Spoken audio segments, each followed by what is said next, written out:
my foam roller. I don't know where it is, but Oh, okay. I have everything else. The tennis ball, body back, but blue one. Is that right? Yeah. Okay. That's the one that I don't have that I wish I did, because I could probably show you just a little bit more, but I think I can walk you through like how to use it. What I want to do right now is just find out from you, like, because I can see you visually now, where are you feeling like pain on that shoulder? Okay. So basically, I can also show you what movements. If I go like this Yeah. with my and Okay. lift it, I feel a pain right here, Okay. like deep in there a little bit. And, any movement like this, I'm pinching it, but nothing like that in this arm ever. So a little strange. And then it used to be where I'd go like this and it would hurt as well. But I've been working on stuff long enough that I must have figured that part out. And let me think what else.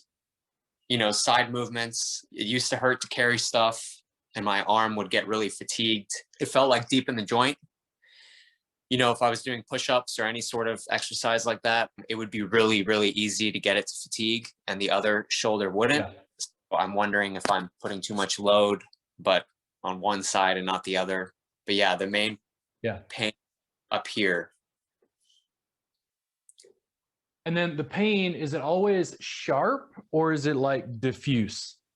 No, it's pretty sharp. I have been able to recreate it, doing some of the manual work that we were talking about. But yeah, it's pretty sharp usually, which is why it's so grating. So shoulder pain can be really complex. When I've had shoulder pain myself, what I notice is people can have issue, like I did something to my shoulder and I very much like overworked my infraspinatus. But after that one muscle had a problem, I had this cascade of other muscles trying to compensate. And then it feels like the shoulder joint isn't a ball and socket joint like your hip, but basically it felt like where the joint sits in, it was like the muscles pull it to one side and it's almost like rubbing. Yeah, that's what it feels like. Instead of sitting at neutral.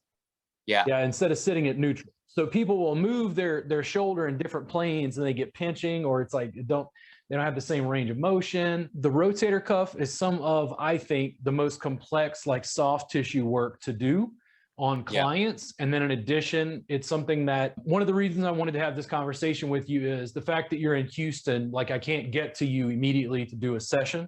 So giving you things that you could do to work on yourself can actually improve it to a massive degree. If we figure out, hey, it's these three muscles, and you do stuff for self-care to press on, do some soft tissue work on yourself, it's not hard to do. I think anybody can be taught to do it, but you do have to be methodical, and you do also, I think, have to be patient. Okay. You had told me during our phone consult, you've worked on infraspinatus before, right? Yeah, so I use this a lot. And I could never, for years trying to do it, I never got the trigger point to go away.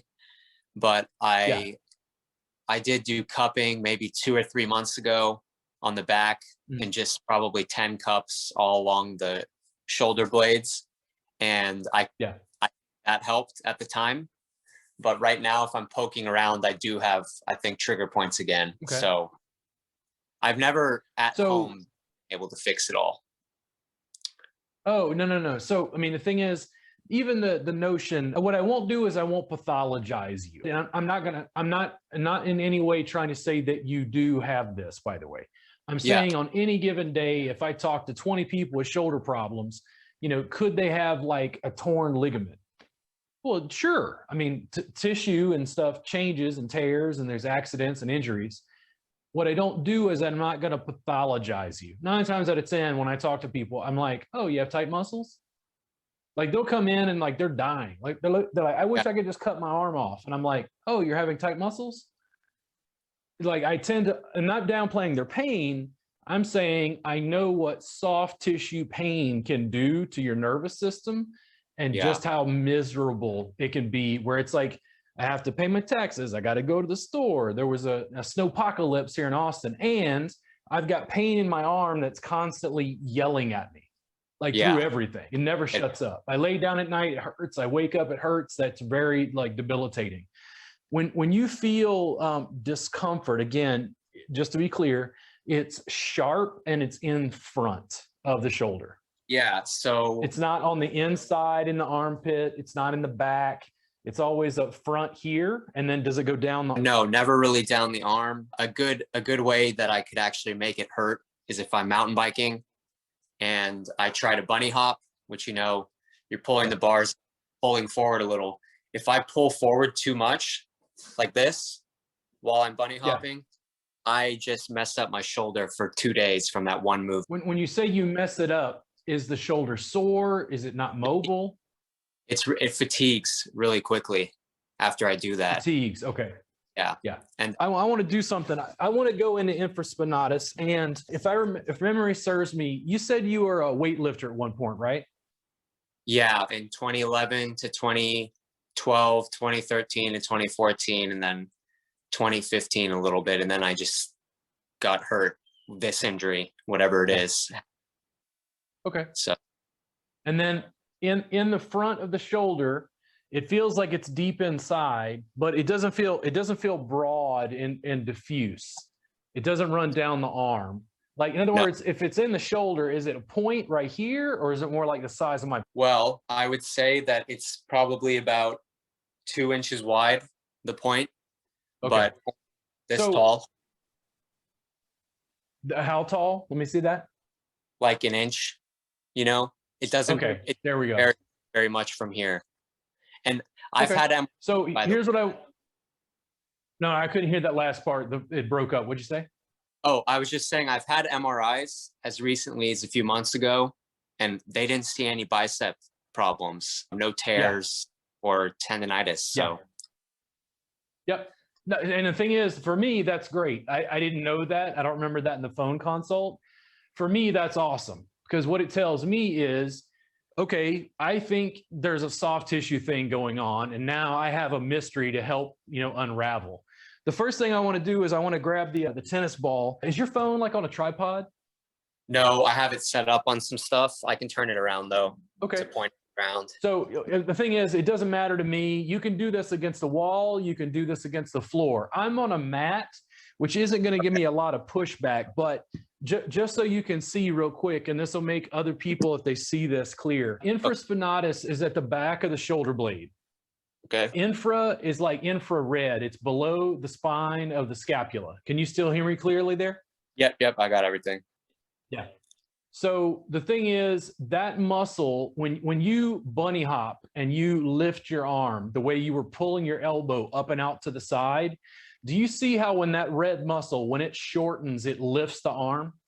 Yeah, I could see that. I think that my quick guess, I'm not there, I haven't touched you, based on the movement and based on what you're describing, I think this guy might be the problem. And what I want to go ahead and do is I want you to take the tennis ball. You can do this against the wall. I'm going to do it against the ground. I use this foam roller as like a pillow, so I can give my head some support, because I want to put this tennis ball in the back of my shoulder blade back here. In your case, you're going to lean against the wall, but it's right on top of the shoulder blade.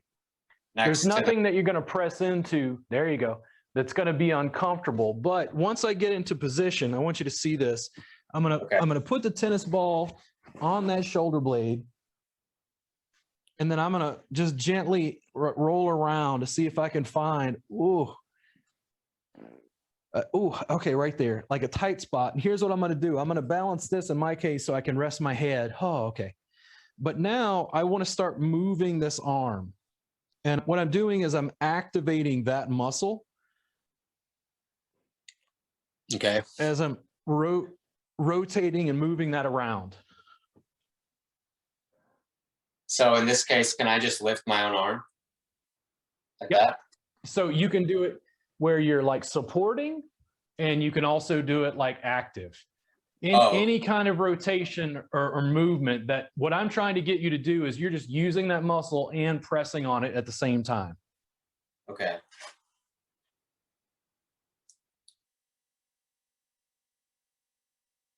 I mean, when you do that, is it tender? Yeah, definitely. Okay. when you feel it being tender, do you feel that spot in the shoulder you're talking about? Definitely, yeah. Okay, so for me, awesome. What that's telling me is I think that is probably at least part of the issue. You might have multiple muscles that are contributing. I don't want you to think that that's the only one, but how much pressure can you deliver when you do that? Because you're leaning with a tennis ball into that arm. So what I want you to do is you can press as hard as you want. It can be inordinately intense, but it's not supposed to be painful. Painful makes me tighten up. Intense is like, ooh, it's got my attention. So being able to lean into the tennis ball, does it intensify when you lift the arm? This right, let me see. This one right here, right at this point, it's intensifying. Yeah. So what I wind up doing, and in my case, I'm on the ground, so the mechanics are a little bit different. Sometimes what I would wind up doing, I'm going to scoot back just a little bit because I got this big long pillow here in the foam roll. I'm going to put this on my shoulder blade. I'm going to find that spot again so I can rest my head.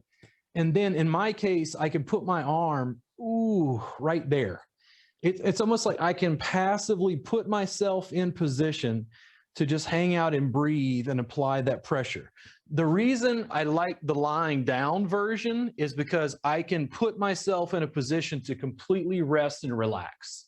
I can completely let go. I can lift the arm just like you did, but I can put it in a position and then just like hang out there with like very little discomfort. Like if I'm standing against the wall, that's a good option as well, but it's more active. I have to use muscles to hold myself up, or my arm, I have to hold it up. Make sense? Yeah, definitely. Yeah. Is it, when you press into that area, does it feel like something that needs like more vigorous work? Yeah, I mean, I think I'm already, maybe I got some benefit here already, just because I would always try to support my arm. I didn't know that you could just do it. But yes, I think that right here, for example, when I'm lifting my arm, I feel the pain intensified to the max, pretty much. Yeah. So on the shoulder blade where the infraspinatus is, there's like 2 or 3 different spots that you could press that'll feel tender. There's nothing that you press into back there that I think, as long as you're not forcing yourself to feel pain, you're not going to damage anything. You're not going to hurt anything. Okay. Do you feel like you need something that's sharper than the tennis ball? Yeah, on a couple more pointed, like an elbow. Potentially, yeah. So generally what you'll do is you go from general, and this has some give, to specific. Golf is a very, very angry sport. Yeah. This in size is like much more intense. The first time I found my infraspinatus, I found a friend's bat, and it was an aluminum bat with that little knob on the end. And I laid down on it. In my case, I had a horrible problem with my shoulder till tears just flowed out of my eyes. Because I had tried, like, oh man, my shoulder hurts so bad. And it was in the back. My shoulder never hurt that same way again after that one time. But I probably, in my case, pretty extreme, pretty close to pain, but I'd had really debilitating shoulder pain for just months. What I'd like you to do you have a golf ball at home? I don't know where it is. No, it's fine. So in order of anger, tennis is less angry, lacrosse is more angry, and golf is the angriest. I like the golf ball, I mean, this has no give. It's going to press right into that muscle. And putting yourself in a position, I don't mind, like if you're working during the day, I don't mind you using a wall, but I want you to explore laying down. You can use a pillow if you don't have a foam roll, and using something like this to get into that. You can start with this. It's not a matter of punishing yourself. You can start with this, but as you pick out a specific muscle, you may want to go to something a little bit more specific. Make sense? Yeah. So yeah. The other thing, The other thing is, because this is in the posterior, you can't really press on it. Does it make sense? You need something, a tool. Tell me what you're going to say. Oh, I was just gonna say, how much can I do that every day? So I think two to three times a day. I think what will happen is, if it works, and let's say that is the muscle, it's the one causing the problem, you might work on it for a week, and then all of a sudden you find that you don't want to work on it because it's not really bothering you as much. Then Okay. it's just a matter of maintenance. You just do it when it's necessary. I still have a little bit of an issue, but I just work on it periodically. I have other people work on me, and I just continue to work on that shoulder. Does it make sense? Yes. So intense is fine. Pain, anytime you press too hard, too fast, too sharp, and you recoil, just back off a little bit. If this is too sharp, you can fold a rag over it. Okay. And then what happens is, when you lay on that, it's not quite as sharp. It's a little bit more diffuse. It's a little bit closer to something like this. Make sense? Yes. Yeah. Great. The other muscle that I think you might be having an issue with, and I just want to try this. Okay. I think you had told me that you'd had some issues with your scalenes, right? Yes. So I see people all the time, and if any massage therapist watches this later, this is one of those weird things where people will ask me about shoulder pain, but shoulder pain can be coming from somewhere else. The anterior scalene is the easiest of the scalene muscles to find and work on. And I find what happens is, people wind up sitting like at a computer. And what they do is they're typing like this. So when you do this, one, you're driving, you're doing this, you're using infraspinatus to like lift the head of the humerus, one. Two, most people do this. And when they do this, it's activating it's activating the anterior scalene to like shorten, to like pull the head and neck forward. The anterior scalene is the one that's most in the front. So they wind up pulling the head forward, and they come to me and say, I have carpal tunnel syndrome, or I have shoulder pain. The thing is, I could work on their hands, I could work on their shoulder, and it wouldn't get better. And the reason is, the nerve trunks that exit the lower cervical vertebra go down the arm. So they could feel pains, like I feel pain in my elbow, I got tennis elbow, I feel pain in my hand and wrist, I got carpal tunnel. And then you'd find out that the scalenes were at least involved in what they were dealing with. So when you've worked on that before, how do you access that? Because you said you'd worked on it. Was it from the video on YouTube?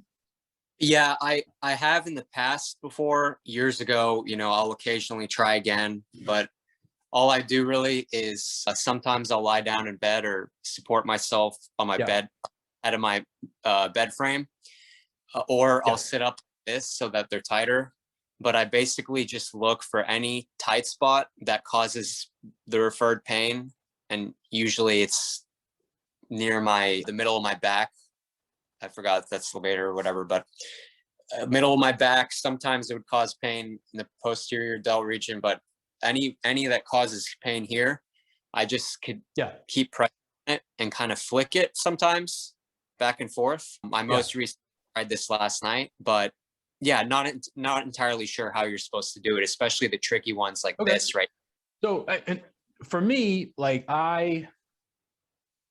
I'm a guy who like, when I have a problem with something, I don't know how to do something, I gotta change the windshield wiper sprayers on my car, and I go to YouTube.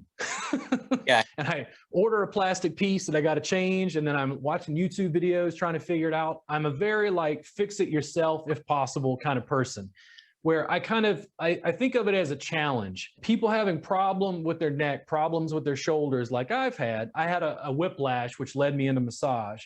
So I had to figure out, okay, there's the anterior scalene, but it's like in your neck and it's kind of to the side. I was like, how do I, like, because I could use my fingers, but then it's like I got to jam my fingers, like, and my hand would get tired. And then what I figured out was there's a muscle called your SCM, and your sternocleidomastoid. It goes from the mastoid process down to the sternum. Sternocleidomastoid. It's a muscle in your neck that you can grab and sort of pull forward. I'm trying to get like a better shot of this so you can see it, because I can pull this guy like away from my neck. I don't want to go in front because I can feel my carotid artery. I can feel my pulse right here. What I want to do is I want to be behind this muscle. And what I figured out was if I took in my case, I'm going to do my left side. If I took my thumb, I could reach, you see how the SCM is popping up? Mm-hmm. I could run my fingers back and forth and I go, ooh, man, what's this? What's that right there? And again, I'm going to pull the scalene up, the anterior scalene, so you can see this and see it's like anatomical location. So I'd come in and start pressing back and forth because I'm trying to find where it is in the front. I'm still behind the SCM. I'm still behind. You can see that right there. But when I would take my thumb pad and press down and in to my neck, it feels, I'm like, whoa, because I would get essentially a pain that would be deep, deep in this joint. I'm pressing in my neck. I can feel this in my shoulder. And then I could also move my head and neck around once I found it. Now, eventually my thumb will get tired and then I'm just going to put my arm down and take a break. You could see the point there on my skin. Okay. Is that not just wondering, is that strap here? Or is this the scale? Am I getting it, do you think? The trapezius is in the posterior. We're really like in the side of the neck. And I'm going to show here on my right, what I'm pressing with is my thumb pad. And okay. I'm going to turn to the right here. So hopefully we can see this. I'm going to do it again on this side. Oh, and I'm just running my finger back and forth because I'm trying to find across the fibers. And I can find like this dense spot. Ooh, as soon as I press back and into my neck, it feels like I'm pressing into my spine from the side. I start to get like pain in the shoulder. I start to feel that nerve trunk. Yeah, I'm getting that definitely right here. Does that look right? So that looks right. So excuse me. Instead of pressing with with the point, oh, the pad. Okay. I want you to press with the pad. I want you to press with that thumb pad because I'm going to go back and forth. Ooh, right there. And then I'm going to press. Oh, it's like I'm pressing straight back and into my neck and it lights up in my shoulder and over here. Mm-hmm. Is that lighting up for you? Oh yeah, definitely. I mean, I have spot like from here to here. Yeah. I didn't realize you could access it. To make it even more complex, there's a set of 3 scalenes, okay? The anterior is the one in the front. The anterior is the one I teach to people first. There are muscles, the middle scalene and the posterior scalene, that are just behind that guy. But you'd use the same basic technique to work on all of them. Does it make sense? Mm-hmm. When you press into that anterior scalene, when you press into that, we just showed you that real quick, is it lighting up where you're feeling the pain? Yeah, for sure. Definitely. Like, just like the infraspinatus, when you press on that muscle, do you go, that's it? Yeah, this one more so than the infraspinatus because it's basically recreating exactly, my problem area. So here's what you just told me. I would continue to work on the infraspinatus. You just told me, that's what I heard, is the problem is your anterior scalene. You could see therapist after therapist after therapist, and they'll do all manner of stuff to your shoulder, and they won't go into your neck. I've seen it time and again, repeatedly. When like, the thing is, it's not like, well, that's sort of it. No. When you find the muscle, they're like, that's it. That's exactly the pain I was having. I've seen people who've gone to a physical therapist for a year. The physical therapist just does exercises with them. And they come in and say, hey, I got this pain in my shoulder. And I go, where? And they're like, right here. And I'm like, right. And I press in their neck and they're like, oh my God, why didn't the physical therapist tell me that? And I'm like, ooh, I'm not sure. Yeah. But I get paid to like, the thing is, my car sprayers can be replaced. I can't give you a new scalene. But I think if you work with your nervous system, and work with it incrementally, just those two things, the infraspinatus and the anterior scalene, I think you should see some improvement. Okay. So long term, I guess I've never been to a point where I can get this pain to go away for more than 2 days, but you think that would be possible with some maintenance and a good first treatment? Yes.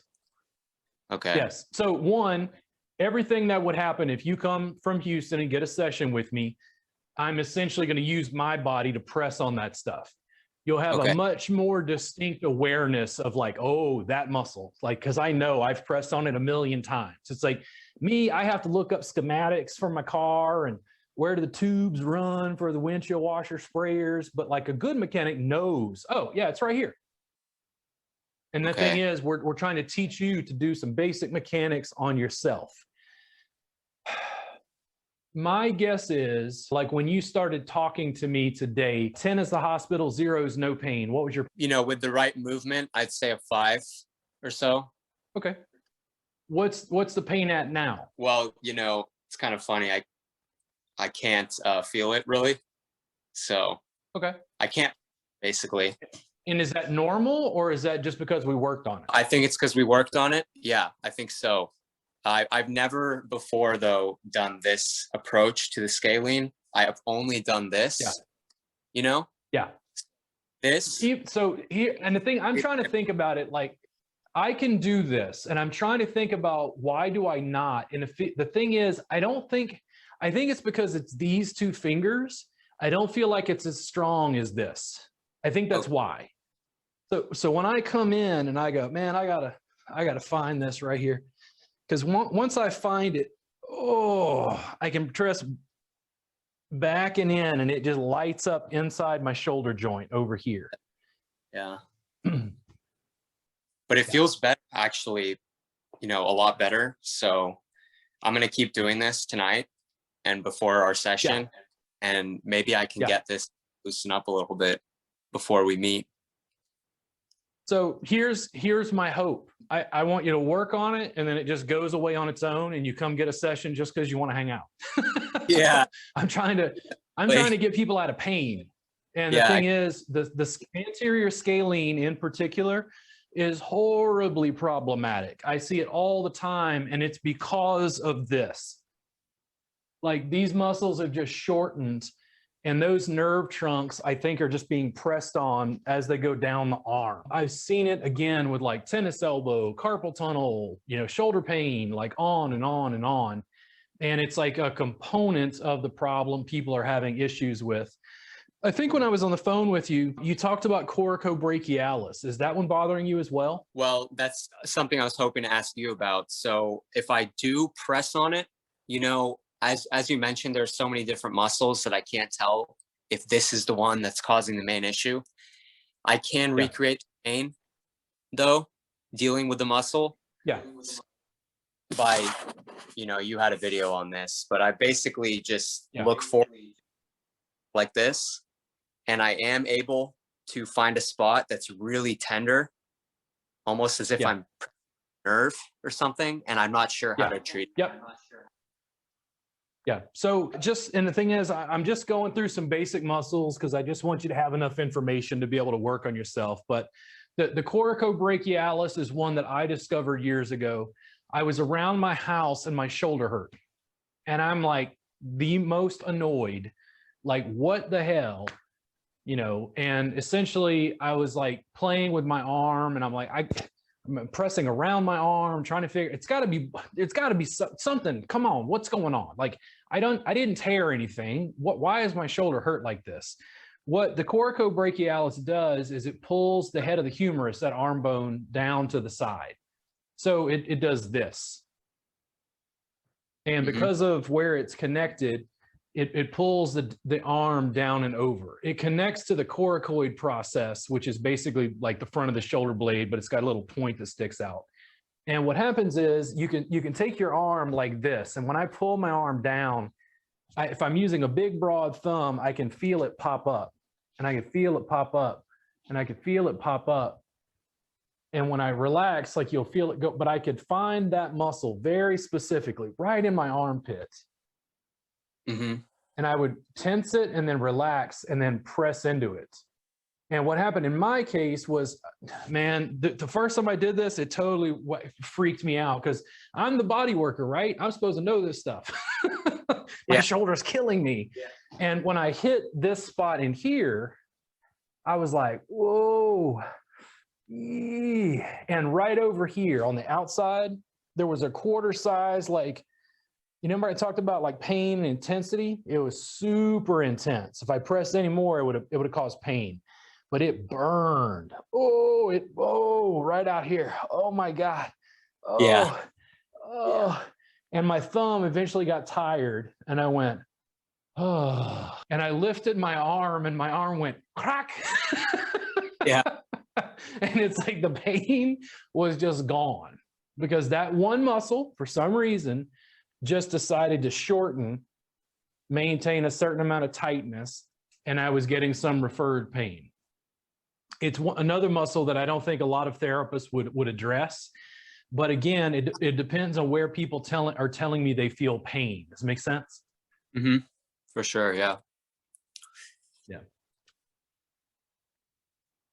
So yeah, I have treated it a little bit before, and most recently, a couple nights ago, I do get a benefit from it. About a week ago, the pain was gone for a full day or so.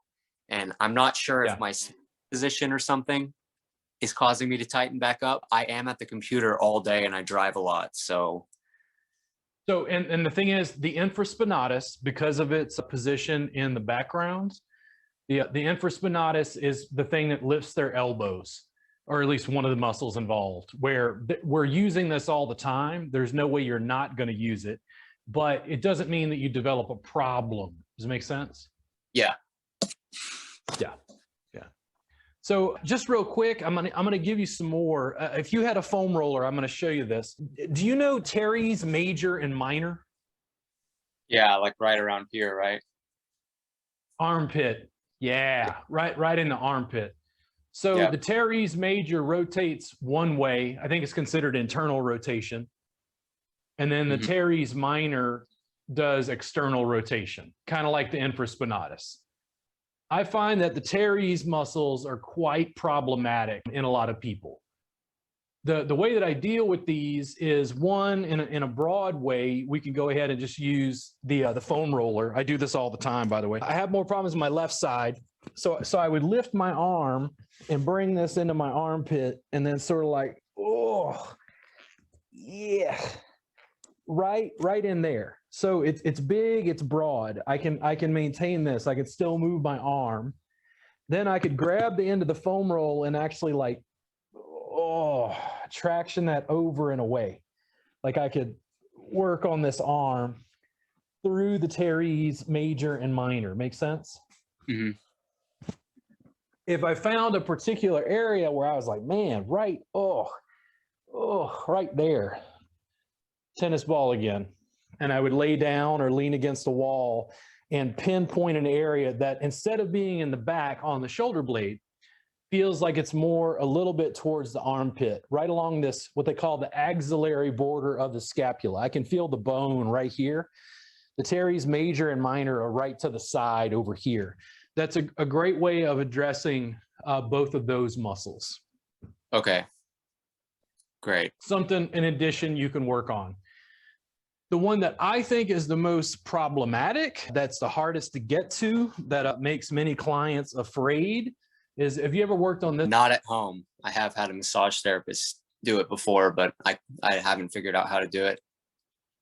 How was it when the therapist worked on it? I just remember her telling me it was going to be pretty uncomfortable, and I think she went through my armpit to reach it, if that's right. Yeah. Yeah, so pretty painful, I remember. But yeah, I haven't been able to do it myself. Yeah. So this is the one, I'm going to show a way of doing this that I think is more, okay, you have a back knobber. That's what I prefer. This one tires me out really, really fast. And I'm going to show this on my left side. So what I tend to do is, let me see if I got a little pillowcase here, towel. So I'm going to come and I'm going to put my head against the wall here. because I'm going to need to be able to just rest my head and let my arms hang. I could do this at a desk where I just put my head on the desk and then allow my arm to hang, because I want to take my fingers and I want to start to work underneath that axillary border of the scapula. I'm trying to work between my shoulder blade and my rib cage. I'm trying to sink down between the shoulder blade and the rib cage. This, for me, I'm a body worker. This is extremely difficult for me to get into and have a really profound result with my hand. My hand gets tired before I'm able to access it. Okay. The next thing I would do is with your back knobber is, can you take that guy out real quick so I can look at it? Yep. Is you got a hook on one side. Does it have a hook on the other end? Aha. I want you to hook that around your thigh. Okay. Pointed this way, so that you've got some stability. The thing is, yours is shaped differently. Everybody's will be shaped differently. What I'm trying to do is I'm trying to help you figure out a way to get that in there to be able to like lean into it. Okay, so or hooking it in some way to like hook it around your arm. I mean, around your leg. Because if I pull my arm down, if it was hooked in the right spot, I might be able to pull into it. But again, it's on the underside. Okay, so instead of over the shoulder, it's got to be underneath. Oh, okay. Yeah. I guess. And just to be creative, think for a second. Let's say we can't quite figure it out. Do you know how guys have those pull-up bars in the door frame or something? Yes. You could hook that back knobber over that door frame and then come in and try to like sink down on it. Does it make sense? Oh, okay. Yeah, I might need to try to do that then. Yeah. And the thing is, I don't have one here, so it's really difficult. I've done things like taking a pointed stick, or I'm trying to think like the head of a hammer, putting something on the wall where like the head of the hammer is on the wall, and I'm coming in from the front and like trying to press that into this axillary junction, this spot right in here. Oh, right in there. I'm trying to relax that arm and get underneath the shoulder blade. The reason I like using a tool is because it saves my hands. My fingers eventually, I think subscap is the most difficult one to access. Okay. But it's easier, obviously, when someone else is doing it for me, right? Then it's not a problem. Okay. Sure. It's luxurious when people help me with my pain. Yeah, for sure. I mean, you know, and the thing is, like, a good body worker is working with you, you know, trying to educate. You know, you might be able to take that theracane or whatever you call it. You might be able to hook it on a wall and then like lean forward to have it hook underneath that axillary area. Does it make sense? Yeah, I have access to a pull-up bar at a friend's place, so I can try it there and let you know how it goes. Yes. Or, I mean, you might have a chair. You might be able to hook it over the side of a chair and then come in and lean forward like on your knees and like sink down to try to get underneath that shoulder blade right along the rib cage. Okay. Yeah. And you go slow. You don't want it to be painful, but it could be intense. The shoulder joint and shoulder pain, I've been really good at helping clients with, but I admit it's a higher art. The shoulder is really complicated. It's got way too many ranges of motion, so you can have all these tiny muscles causing a problem. Does it make sense? Yeah, definitely. Yeah. Great. Well, yeah, I can definitely start out doing some of the work that we were talking about. Particularly for me, the most painful so far has been this. Yeah. So I haven't accessed it that way. I think I'm going to try that. Yep. And see how it goes. It's already a little bit better than when I first started. So that was the one where you're like, that's it. 2-3 times a day, easy. 5 minutes at a stretch. As long as it's not painful, totally fine. If you start to feel pain, like running down the back of your arm or, other things like that, I think that's totally fine so long as it's temporary. I don't want you to be mean to yourself, but the fact that you did just a little bit and got some benefit, you might do this 2 or 3 times and the bulk of that shoulder pain goes away. Okay. And then one more thing I was going to ask, for scalene, they feel really, really hard. Is there a point where they're going to feel softer, or is it just the tenderness? Not in my experience. And let's think about this for a second. I explain this to students sometimes. Remember we talked about the SCM and the fact that I could pull it away? Yeah. I think that the scalenes, and I only have the anterior scalene to like demonstrate this. I think that the scalenes, because of their location along those cervical vertebrae, they're support muscles. They're muscles that are they've got some tonus because they're helping us with like positioning of those vertebrae. Make sense? Yep. What I look at on bodies, when I think is so interesting, is like therapists have this ongoing infatuation with the psoas, the iliopsoas. Ooh, the psoas. The psoas goes on the opposite end of the body, the opposite end, the spine. And essentially, I think the psoas is kind of like the mirror opposite of the scalenes. What is happening is this muscle's right along the lumbar spine and goes down to the hips. So it's a core strength stability muscle. I've never worked on anyone where their scalenes and their psoas felt like the SCM.